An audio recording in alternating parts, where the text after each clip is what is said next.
What is going on, everybody? Thank you all so much for tuning into this live stream segment of MCSC. And of course, as always, I'm your humble host, Niko House. Today, we are going to discuss this leaked audio by Hunter Biden that is literally just him snitching on himself. I don't really understand it, but we're going to talk about it anyway. Thanks for tuning in.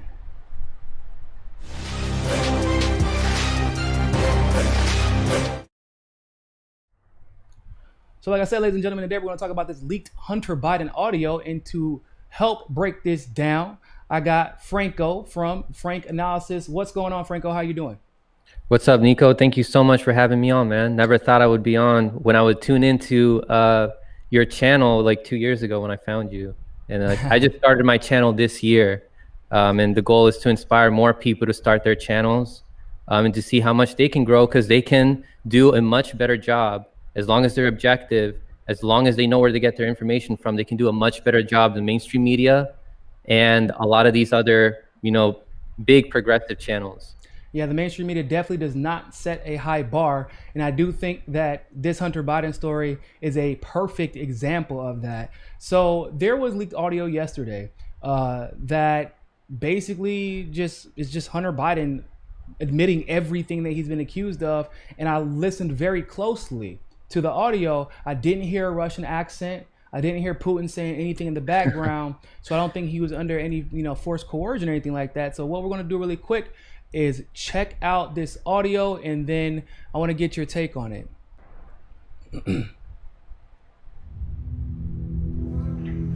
I get calls from my father to tell me that the New York Times is calling, but my old partner Eric, who literally has done me harm for I don't know how long, is the one taking the calls because my father will not stop sending the calls to Eric.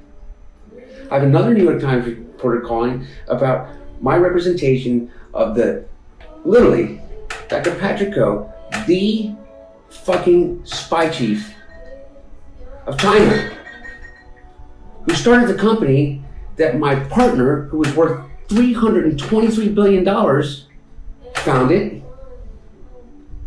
It is now missing. The richest man in the world is missing, who was my partner. He was missing since I last saw him in his $58 million apartment and signed a $4 billion deal to build the fucking largest fucking LNG port in the world. And I am receiving calls from the Southern District of New York, from the U.S. Attorney himself. My best friend in business, Devin, has named me as a witness without telling me in a criminal case, and my father without telling me.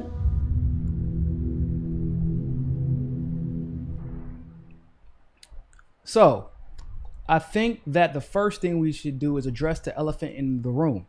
At about 1 minute and 15 seconds, did this fool just do a line in the middle of his voice memo, bro? A lie? A line, not a lie, a line. Like a line. He literally goes. There's a lot going on in the background there. There was a lot going on in the background. And like you said, there was no Russian accent. It was clearly Hunter Biden. He even sounds a little bit like Joe Biden. Yeah. So there's no way the mainstream media can spin it. So what do they do now? They ignore it. They're not even reporting on it. Yeah, there is no way to spin this. And I think that there's a few things that get confirmed by this, I guess what you would call a testimony, if anything. There was, once again, no forced coercion here. This is him speaking at his own free will in what appears to be a voice memo, because there are people who just become very successful that they leave voice memos for themselves because they have so much going on that they want to be able to keep up with what they're doing. And when he also sounded a little frustrated about what was happening, right? Yeah. Like kind of like everything was being put on his shoulders.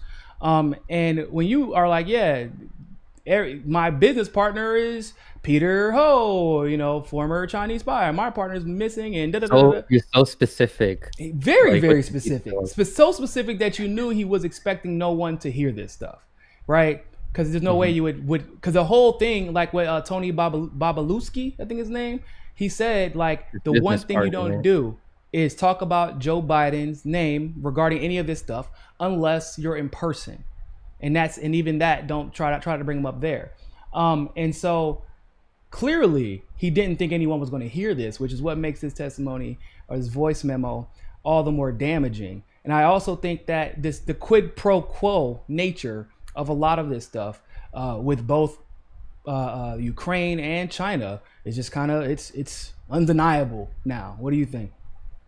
Yeah, it is undeniable now. And now Trump is using it to his advantage. And now, like you said, he has it on his website now. Yeah, it's literally, if you type in Google Hunter Biden anybody, Trump campaign website comes up, and the first thing that it says in the meta title says leaked Hunter Biden audio. First thing on Trump's campaign website. Yeah, so how is it that when the New York Post article was getting when it first came out, that was getting censored, but Trump's taxes wasn't getting censored because I don't know why. It seems like big tech is in line more with the Democrats, and then conveniently that Borat movie came out in which it was trying to make Republicans look bad. So the talent agencies want Biden to be president. Well, you gotta remember, Biden is part of CAA. Yeah, and so is Sacha Baron Cohen, apparently. Like, if you look it up. Yeah. So, and our intelligence, we know that they play a part in Hollywood. So maybe they want Biden to be president because he's more competent than Trump. And hey, I'm saying this, I don't want Trump as president. I don't want Biden as president either. But maybe they know that they can carry out more acts of war. They can probably force people pass all these laws to manufacture people's consent to have obligatory vaccines under a Joe Biden presidency more so than a Trump presidency. That's true. That's very true. I forgot about that aspect of it. And it's funny because Kamala was all of a sudden critical of the idea of a vaccine. That it was just like, wow. I mean, you would have told me a lot of stuff that's happened in 2020 would come into fruition. If you would have told me that stuff 2-3 years ago, I'm like, you're crazy. But if you would tell me that Kamala Harris and the Democrats would turn into anti-vaxxers for 2020's election, I'd be like, you're out of your damn mind. They just attacked Jill Stein for saying we should always continue to do medical research on any type of medicine, and that we should, like, science is the important part of science is constantly, doing your checks and balances there. And she was like, they were like, oh man, you're an anti-vaxxer. She's like, I'm an MD. What are you talking about? like she's a Harvard MD. Partisan issue though. Like, it's like, oh, under a Trump presidency, I wouldn't trust it. What would be different about it? The WHO is going to be the same. The CDC is going to be the same. Pfizer is still developing the vaccine. Regardless, Pfizer paid off Biden and Kamala just like they paid off Trump, and if they didn't pay off them, they did pay off just about everybody in Congress. They're the second largest lobbying donors to they're the second largest big pharma donors in the legislature. And they got their money back tenfold, right? I think they spent about $200 million total over the last 10 to 15 years, and they got a $500 million contract and then some, and probably a bunch of other grants too. So when you consider all that, it's kind of ridiculous to pretend as if Pfizer and the people who are in charge of that vaccine are going to all of a sudden be replaced if Kamala or Joe Biden win. That's ludicrous. It's not going to happen. It's like Fauci's going to still be there. Like, he's been there for 5 years. Like, he's been there, yeah, since the Reagan administration. Yeah, Fauci damn near older than Reagan, it seemed like.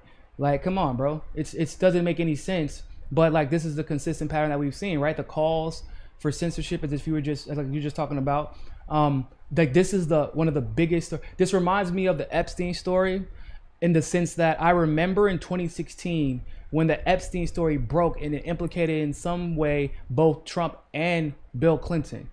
That was like the breaking story. I remember laying in bed reading this, like, oh my God, this could tank both their campaigns. What the hell? Yeah. And then, bro, when I tell you the story was like erased from the internet for the rest of the election, even though he ended up going to jail over it.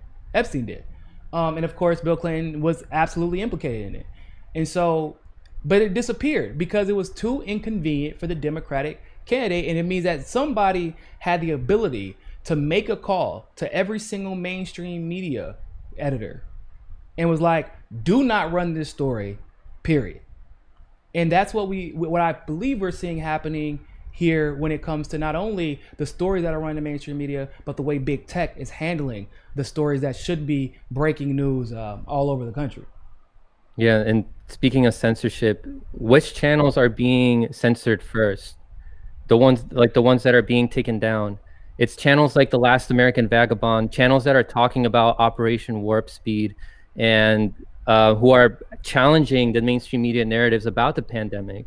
Like, this is what I see from a lot of these bigger channels, not yours, but other channels like even Kyle, Mike Figueredo. They fall for a lot of mainstream narratives about how hydroxychloroquine is dangerous, how masks are supposed to protect us and reduce the spread of the virus, which there's no scientific studies that show that.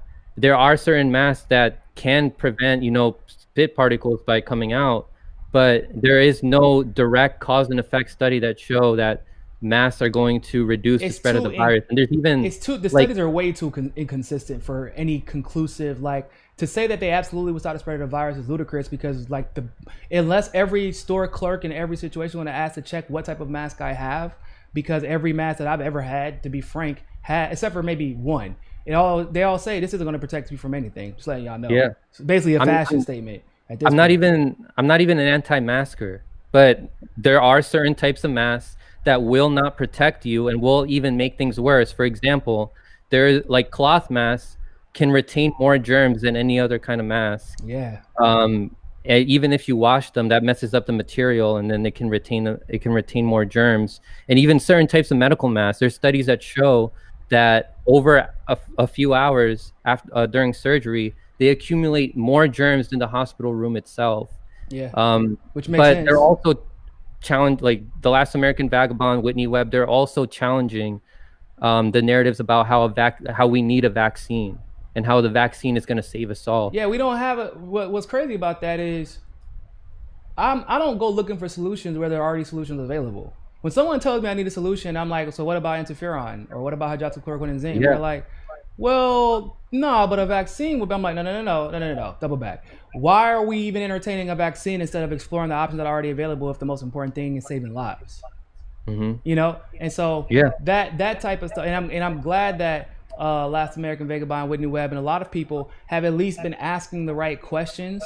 And because there's this conflation of, if you don't believe in like this false narrative, and it was, by the way, proof, CNN had to issue out a correction about hydroxychloroquine. They got to issue out a correction. Yeah, Harvard MD called out the Lancet over in Europe because they were putting out a story that about basically saying that hydroxychloroquine and zinc was not only not working, but it was damn near deadly for you to take it. And when they try to go back, and when other researchers try to go back and recreate that study, it turned out that they wouldn't give anyone the criteria that they use so they can replicate the study.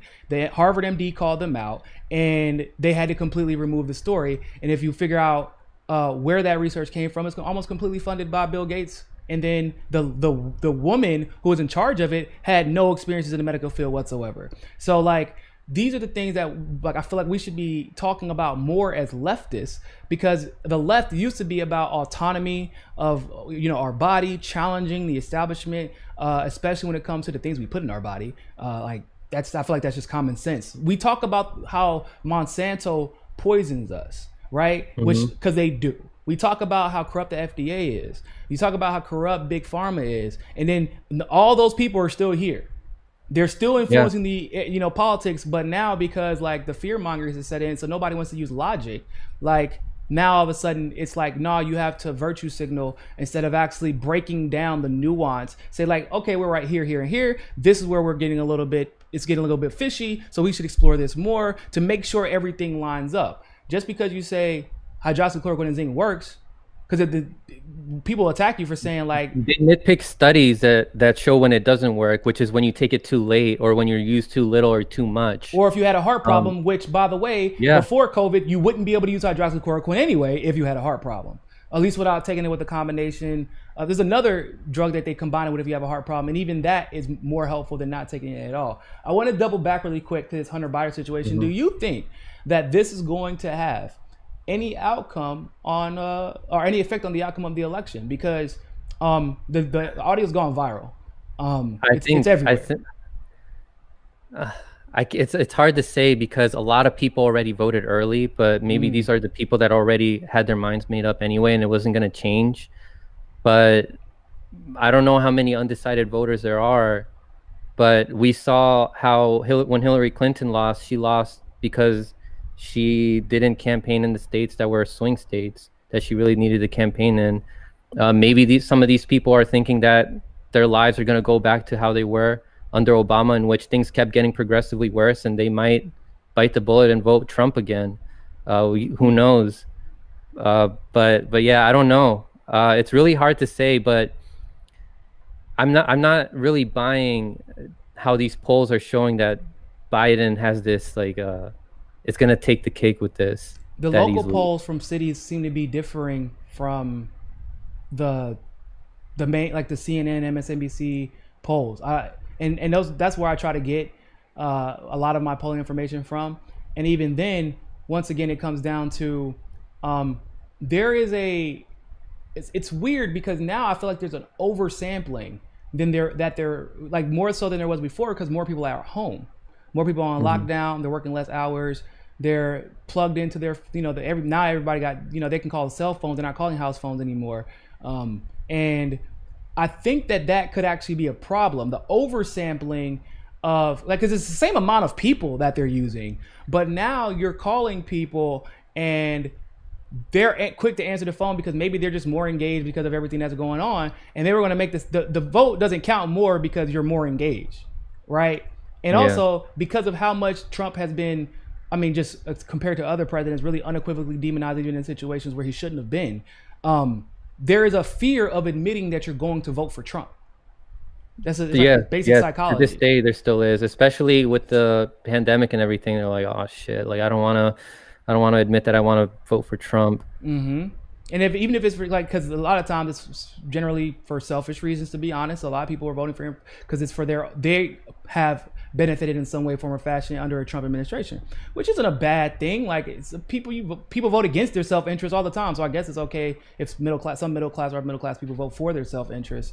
But I do think it should be said, like, don't forget what happened last time. People were literally lying on the polls. Now, I think that this will have an effect to a certain degree, but I don't know if it'll have an effect in the sense that it will change the outcome of the election. But I do think it will affect the way that people, if Biden wins, how people will react to all this information. Because I don't think that it's right now that this information is going to be considered the most pertinent. It's really right after, whenever there's going to be a back and forth. I think it's going to come down to Ohio and Pennsylvania. I think that they're going to try, both parties are going to try to cheat their asses off to win both of those states, which is going to lead to Supreme Court appearances. And if it goes to Supreme Court, Trump's going to win.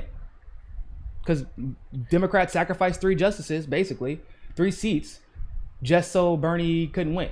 So I think that it's going to end up going to Supreme Court. I think that Ohio and Pennsylvania will be very contentious. And because of that, I think that it'll go to Trump. But if Biden does win, right, if he needs about 2 more states, if he can't win those, and those are contentious, if he wins like 2 more states that Trump was expecting to win, 2 more swing states, then Biden could win. And then if that happens, I think that you're not going to see Trump leave. But I'm in the very, very rare camp, and I understand, I would contend the shit out of the election too. I mean, if I was either of them, I probably would, just strategically. But if I'm Trump, I have 0 reason to believe the Democrats aren't trying to cheat. 0 reason. Hey man, it's being objective to want like the best out of democracy, right? We want democracy regardless. Mm-hmm. Everybody should challenge the results of the election if they're within a reasonable margin. Everybody. Like, that's my big pet peeve. Do you think that the results will be settled the night of the election? Hell no. Hell no. No. Absolutely. What do you think they're going to show? With the mail-in votes, they're going to show Biden wins, and then without the mail-in votes, it's going to be Trump? Well, I don't know, because like they tried to say that Hillary was winning last time, right? So I was actually getting my news because I knew that mainstream media here would try to spin. And so I was getting my news from Israel and another place I think it was in Iran, like Iran's news place, but they were reporting the results actually earlier, which is weird. So like, I don't know how we're getting them first, but I think it was like because CNN and MSNBC were trying to spin. And so I'm getting these results in Michigan, Pennsylvania, like, and I'm showing Jill Stein because I was at her private watch party. I'm like, oh, Jill, did you see these? And she was like, did I say Trump won Michigan? Oh my God, this is over. I'm like, yeah, and literally nobody knows yet. because nobody was talking. They're like, Hillary still has a chance. She hasn't lost Michigan yet. She hasn't lost Pennsylvania. Do you think that there not being a Jill Stein this election cycle is going to have an impact that's going to benefit Biden? No. Because it wasn't even significant last time, right? So it does help in this sense. Democrats still votes. Like that was proven through Jill Stein's lawsuits post-election. And Republicans still votes too. And basically the way that it looked like votes were being stolen, if you were a libertarian, the votes were getting stolen and going to Trump or Republicans in that particular race. And then if you were a Green Party, those votes from Jill Stein were getting stolen and going to Hillary, which is why Hillary was like, Trump cheated, Trump cheated, Trump cheated. And then Jill Stein was like, okay, fine, I'll sue him and we'll figure out who cheated. She was like, oh, hold up, never mind, just kidding, JK. Please don't sue. Please don't figure out, because then you figure it out. Basically, right? Yeah. The rigging is dependent on if the district is red or blue. It's not about who casts the votes. It's about who counts the votes, right?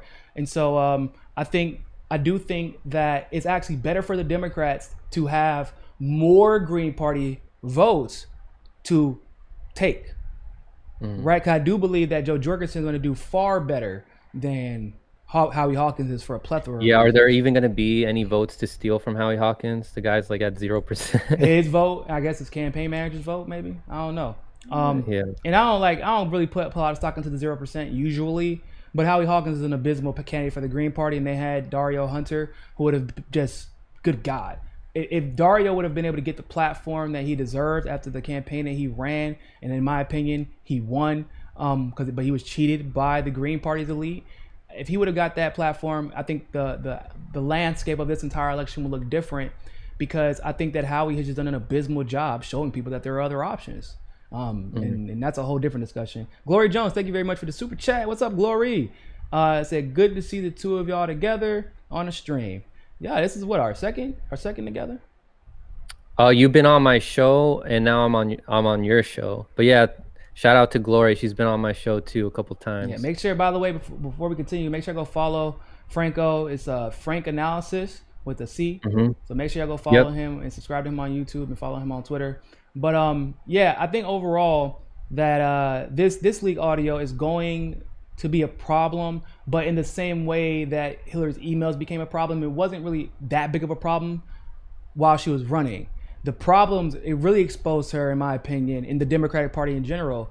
Like when they tried to challenge Trump, it was just so much, there was so much information on Hillary that nobody had sympathy for her. Like nobody with the brain. Yeah, I've heard it from a lot of people too. It's like those emails made me not want to vote for Hillary Clinton, but now those same people are saying that they're still going to vote for Joe Biden.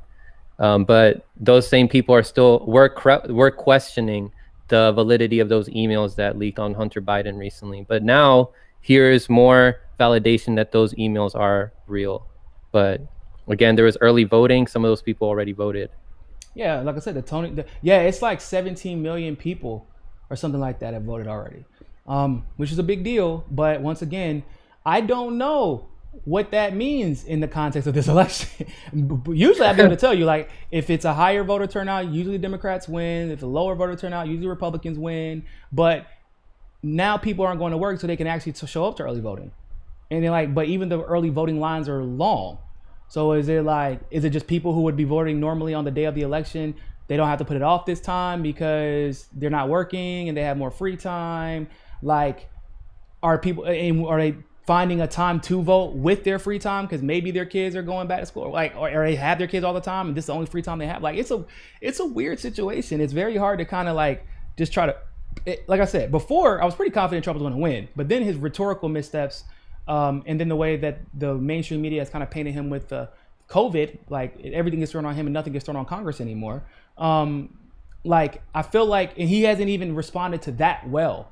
So that type of stuff, if you're not educated on how things break down, like, I know where to hold DeSantis accountable, I know where to hold my mayor accountable, and I know where to hold Trump accountable, I know where to hold Congress accountable. Most people don't break things down like that. So that could work against him. And then just the fact that, like, let's be real, Democrats cheat. Republicans usually are better at cheating during the general, though. But Democrats cheat, and it doesn't take a lot of votes to make a major impact on an electoral college state. So do you think that this is going to affect the way people view Joe Biden if he does win? Are more people going to be viewing him as corrupt? Because if we remember with Obama, a lot of people were asleep because there weren't any like cases of corruption with Obama like we see of Joe Biden. Do I think people are gonna go back to sleep? Yeah. I mean, the thing that you wake up because your alarm clock wakes you up. But if you silence your phone, you can set the alarm clock all you want to. But if you don't hear the alarm clock, you're probably not gonna wake up on time. And that's what I think we're seeing with Joe Biden is the mainstream media is silencing the alarm clock. So if he wins, he's going to do whatever he can to ensure that big tech shuts these stories down. And that's not only about Biden. I think it'll also include Kamala. Everything will be conspiracy theory. Because the real reason they want Biden back, a lot of it has to do with domestic policy, but it's mostly about foreign policy. It's mostly about getting the military-industrial complex, getting what they want, what they've been paying for, on a consistent basis, without a bunch of noise being made about it. And Biden allows that to happen. And he, like I say, he's a more consistent warmonger than Trump is. Trump is not, he's not a consistent warmonger like they want. He easily exposes what the military-industrial complex really wants. Like we secured the oil, we're protecting the oil. Like what he said about Syria, like it's like what we were saying. Biden can carry these things out without much expose as Trump does, and like what Thomas Frank was saying in his book, Listen Liberal, big tech has more ties with the Democrats than they do with the Republicans.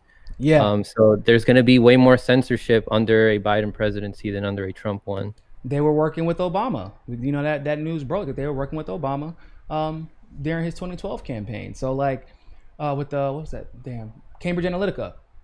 So it's scary. The amount of the bot farms I've been seeing are on high alert. They're everywhere. I've never seen more bots. I mean, 2016 there were a lot of bots.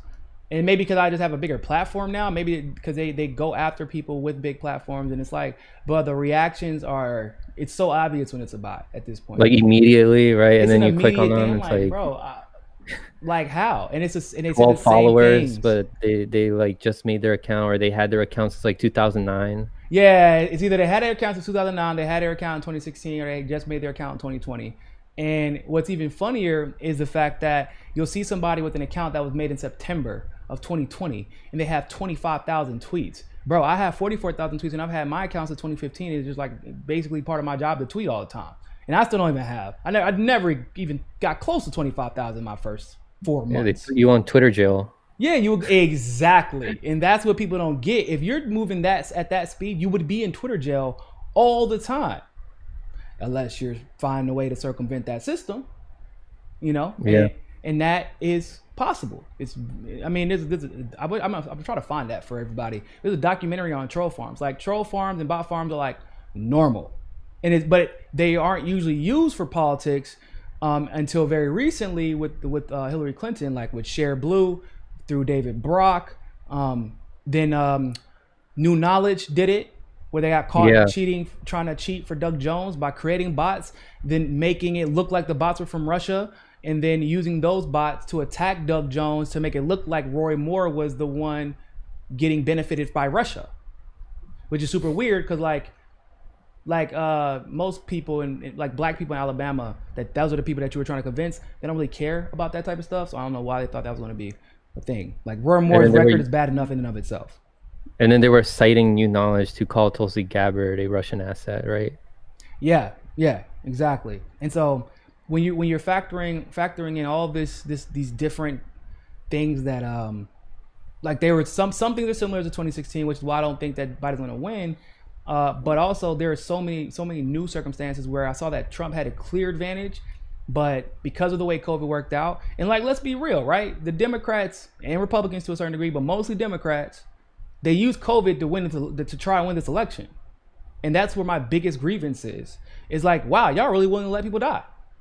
Y'all really just willing to let people die just to win an election, bro. When it's convenient, they tell people, oh, you got to go out and vote. Like, even though like we all had to be quarantined like during the primary. But then other times like, oh, what are you doing? Like, you're supposed to be at home. Like, Trump is opening the economy up too soon. Yeah, that's weird, right? Like, stand nut to butt in this voting line.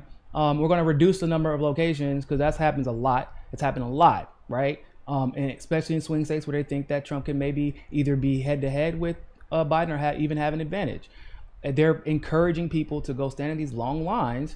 And there's not even at least from my experience, there's been no reports on like, there's a growing fear of candidates encouraging people to go stand in line instead of using mail-in ballots. Like, nobody said anything about that. And yet, if Trump holds a rally, then it's like, oh man, he's trying to kill his supporters. But then Biden tries to hold a rally too, but just the part that doesn't get discussed is like nobody goes. Like that happened in Michigan where he tried to hold a rally and nobody went. So it never got reported. So they want Biden to be able to do the same things that Trump does in silence while they make all this noise about how much they care about, how we're conducting ourselves as far as COVID protocol is concerned. But like the reality is, like, anybody in the media or in politics trying to tell you how to take care of yourself during this pandemic, they're all full of shit or they wouldn't be on TV. I don't know how many ways I can say that. Like, it's always been that way, whether it's politics, whether it's marijuana, whether it's pharmaceuticals, whether it's Kratom. I take Kratom on a regular basis because Kratom is like the natural version of Adderall, and they try to claim it killed 3 people, so they were trying to Schedule 1 it for a while, like, just because it was good for you. So like, if somebody is paid to go on TV and tell you something about like what you should do to take care of yourself during this, nobody's going to care about your well-being more than you do. So be accountable for your own actions.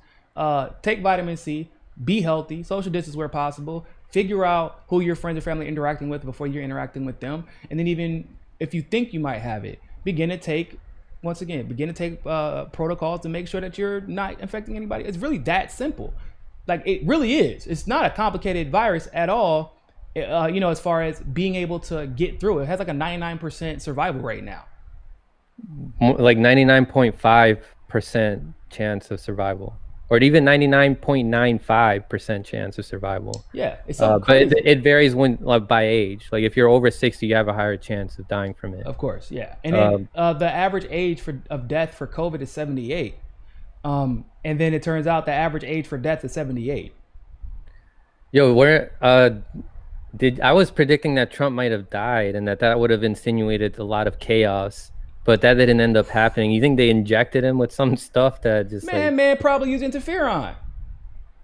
Right. He's been using stuff like I do gotta wonder how long he had it. Other countries are using. Yeah, but he's actually using what other countries Cuba's using interferon and also HCQ, right? They've already like combated COVID. And they beat it. They beat COVID effectively. A lot of African countries have done the same thing. The Trump's quick turnaround is exactly why they didn't want people taking it, or even knowing that it exists. You feel me? Like, because then you can't use that fear to funnel billions into 2 pharmaceutical companies to create a vaccine that you force everybody to take. And then, of course, you still can't. Then you wouldn't be able to use that fear to influence the outcome of an election. Like, all these people, like, on the left, they say that they're on the side of science, but they're not even looking at the science. They're just listening to authorities who claim to have looked at the science. Why aren't you questioning that? Especially if you're a progressive. These are the people who you're supposed to be questioning, but you're accepting their narratives now. Like, oh man, and I will also say, like, first of all, I don't believe like this moniker of let's believe science. Like, I actually am have been growing a little bit more concerned with people saying that, because it is a very authoritarian point of view. It isn't like, it's like go vote, like, or make sure your vote counts. Make sure you are researching before you just go out and vote. Don't just go vote. Like, if you're going to believe science, make sure the science is sound. Make sure you check how the studies were conducted. Look who look funded at the it. data. Look at the people funding the study. Look at all of this stuff, and then maybe believe that. And because science isn't I don't even know if you want to call it I won't say it's not a noun, but it isn't an absolute. Science has never been an absolute. It's never conclusive. Exactly. And if you want to believe science, then you will have to constantly study things like methodology, the way, like I said, way research is funded, how they're conducting the research, things like that. That is what people should be being told. But then like Kamala and Biden when they're attacking Trump on climate change and the environment. Yeah, we believe scientists. Oh my gosh. Sorry, but like I'm in a profession where everybody thinks they're the smartest person in the room, and I know that 95% of them are really not. And so there's no profession that is different than that. By the way, there are a lot of dumb people in science who only got their jobs because they got a degree, went to a research lab, and now you're considered a scientist. Doesn't mean anything. Like, I need to know how you came to your conclusions, and that part isn't really being all that much discussed. And it's also not being discussed how Biden and Kamala will say believe science and then ignore science, like fracking. Yeah, fracking shows that it causes earthquakes. It can cause health problems. The leaks poison the waters, poison ecosystems, and we are part of the ecosystem. But yeah, it's when it's convenient. They turn it into a partisan issue, and unfortunately, a lot of people with platforms fall for those partisan talking points. So what can we do to challenge that, Niko? Like how is it tribal to call out certain neo-progressives is what you call them, and what other people call them? Is it tribal to call them out? Because when I call them out, it's because I care about the movement and I want them to do better, and I don't want people to be misled. Well, I don't consider it to be tribal by calling them out. I think that the tribal nature of all politics in general, but specifically of the progressive movement, is exactly why people don't call them out, right? And I talk about this often. Like, I know a lot of progressives, like personally. I'm friends with a few of them. Talk on the phone with them, and like this pattern that I've noticed is that they all reach out to me to tell me they use my story, to tell me how much they enjoy Pasta and Fiorella's information, and then what that generally means for most people, or at least some at the very top of the totem pole of the quote-unquote progressive movement, that usually means they get called on to talk about it because, like, oh wow, I consider them an expert in this subject, I really think other people should hear what they have to say. But in unique cases where you're not you're not very monolithic in your views, like I would say that we're probably both in that category. Well, and if you're talented, by the way, at what you're doing, I would say Glory, Steve Boykin, and Whitney Webb, Pasta Fiorella, Robbie Yeager, constantly breaking finance corruption stuff. Too. Like, now you're a threat on top of that, even if I consider you a friend. So there's this basic instinct that comes into play of like, I got to defend what's mine. I can't let my competition get out. And also, I don't want to be attacked for having them on because I know some of my base doesn't like them. So like, and which is why I give Jimmy a lot of credit. Jimmy has on people that he probably doesn't even agree with, that he knows he might get attacked for having on, but he's like, I say I'll always give people the opportunity to hear both sides and then make their decision from there, and he's consistent with that.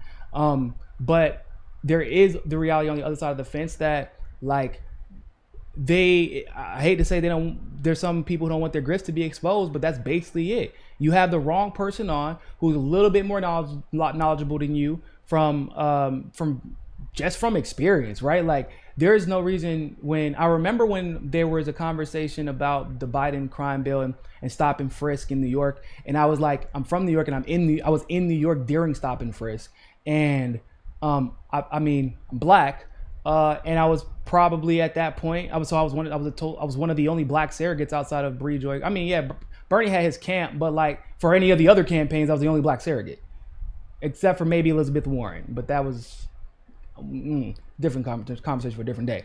But like, so why wouldn't I get a call about this particular issue when a lot of them already knew that I was from the area, that they know me. So but that in my opinion is like, yeah, but like if I bring on Niko and he talks about it and breaks all this down, and he might take some of my base, and then if he takes some of my base and I switch up because we know it's coming, and Niko's really kind of not afraid to call me out on the shit, so I don't want to give him any of my base to potentially turn against me later, because I know I'm going to be inconsistent because I got to keep my bills paid. You know what I'm saying? That Bentley don't pay for itself.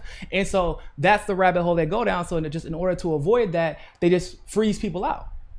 So hold on, real quick, got a super chat from Firepuff12. Thank you very much. Hey Niko, long time since I caught you live. Great discussion as always. How about the long-lasting perma effects of COVID on your lungs? I have not actually looked into it, but it seems like that's a thing. I saw a lot of the athletes dealing with that during the NBA bubble. Russell Westbrook was dealing with that, and a few others, because once you get COVID, and if, depending on how strong your lungs are, it seems like it's affecting you. Yeah, that lasts like for the rest of your life. Some of those things stick with you. Yeah, it could, it could. And I mean, I got asthma, so that's something I deal with anyway. But there are some people who may not be used to dealing with that, like lung issues that could be. But once again, that's just unfortunately part of life. It's part of the reality we live. We have very, very fragile human bodies, and you have to take precautions. But that's not the end of the world for you either.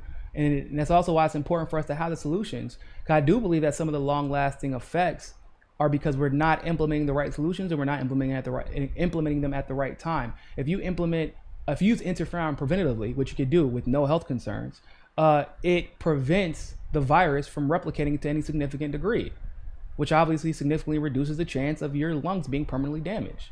But if you get the right solution after you get COVID, well, the damage could have already been done by the time you figured out that you had it, or you thought you had a cold or something like that.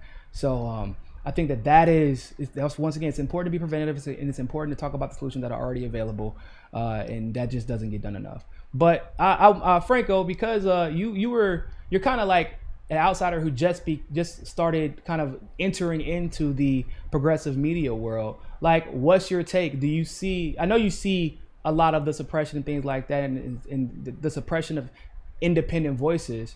But do you feel like it's a problem that can make or break the movement, just from a perspective of somebody who just came from the outside? Now you're like in the middle of all of it. It can, if we kept going at the rate that we were going at like 3 years ago, when before it was just TYT. That's like all I knew. And then I found Kyle, and then I found Humanist Report. And then like 2 years later, I found you when I started listening more to politics. And then I found Convo Couch. But I think we need more voices out there so that it spreads nationwide. So that, you have people from South Carolina that have their voice heard by a lot of people from South Carolina, or a lot of people. I'm from Maryland. I can influence a lot of people that are from Maryland. It's like running for the fourth branch of government, like your friend Pasta said when he was on my show. It's like having all these city council members, but we're acting as informers. So one way we can fight the suppression is to just keep having as many people making channels, and finding alternative platforms too, not just YouTube, but going on Odyssey, which you just discovered, or going on Rockfin, because YouTube, like Eric Schmidt, he has an agenda that he wants to suppress all these people that are going to expose like his connections with intelligence, and how do I say this? Like, he wants to keep profiting. So when people are going to be talking about things that are going to challenge his profit motive, he's going to want to silence those voices. Oh yeah, that's true. I mean, I found out that one of the mainstream media websites or channels on YouTube, it has a $70 CPM. So for those of you who aren't familiar with that, the analytics side, that means every 1,000 views, that particular channel gets $70. Now, a high CPM for any channel is like $8. A really high CPM is about $11 to $12 per 1,000 views, which at one point, that's what a lot of us were getting, because during the election, we were attracting so many unique viewers that were kind of discovering indie media for the first time, that they were coming from all walks of life, and that's how the ads are sold. They're not, people think it's sold based off of the channel. That's not the case. It's actually sold based off of you, in case you didn't know. But they get the ads, so the ads are bought in advance. You're making deals with people like TYT, Wall Street Journal, CNN, MSNBC, saying, we're going to guarantee you don't get monetized. We're going to guarantee you this amount of money if you post this amount on YouTube on a regular basis. So I'll take care of that. Don't worry about it. But so basically they're saying that I will give you whatever you need, and you got to take that money from somewhere else. And when you have that type of like commitment, you got to take the money from somebody if you're going to give it to them. And you got like people like Kyle Klinsky and Jimmy Dore, and these people can do 5-6 videos before Wall Street Journal puts out one and get.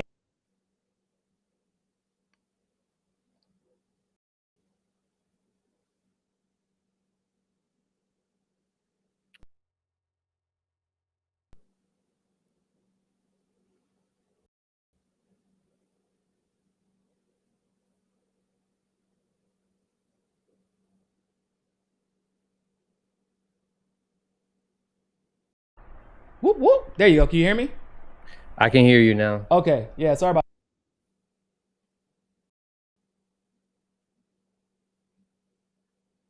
Wall Street Journal's name, but you damn sure know Jimmy Dore's name.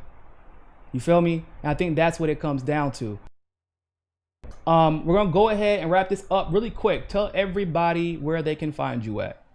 You can find me on Twitter at B43Franco, and you can also find me on YouTube at Frank Analysis. I'm also a part of another YouTube channel called HMO Podcast, in which my co-hosts cover pop culture and sports. Their names are Pedro and Brooks. They do great coverage. The goal is to garner more apolitical people and find my videos, because I also cover politics there, so that we can have a bigger progressive movement to take down the establishment. Awesome, man. I appreciate you coming on the show, man. As always, it's a great time talking to you. For everybody Appreciate you having me on, man. Thank you. Of course, of course. For everybody else, make sure you hit that like button, hit that subscribe button. But always remember, more than anything else, find your balance. Peace.